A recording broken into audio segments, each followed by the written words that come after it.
Bismillahirrahmanirrahim. Elhamdülillahi Rabbil alemin. Salatu vesselamu ala Resulina Muhammed Emin. Evet kıymetli kardeşlerimiz, Mardin Umut Kervanı olarak bir çalışmayı icra etmek üzere bir araya gelmiş bulunmaktayız. Malumunuz olduğu üzere başta milletimiz olmak üzere tüm insanlığı Covid-19 hastalığı kavurmaktadır.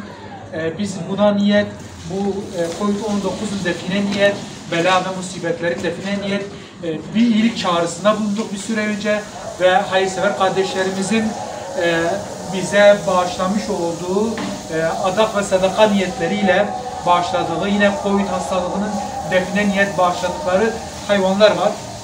Biz inşallah bunları kesip, vekalet usulüyle kesip etlerini yetim ve muhtaçlara, ayrıca inşallah sakatlıklarını da kedilere, köpeklere, hayvanlara ulaştıracağız. Yeryüzündekilere merhamet edeceğiz ki inşallah gökyüzündekiler de bize merhamet edecek. Rabbim kabul etsin inşallah. Allah'a emanetsiniz. Esselamu Aleyküm ve Rahmetullahi ve Berekatuhu.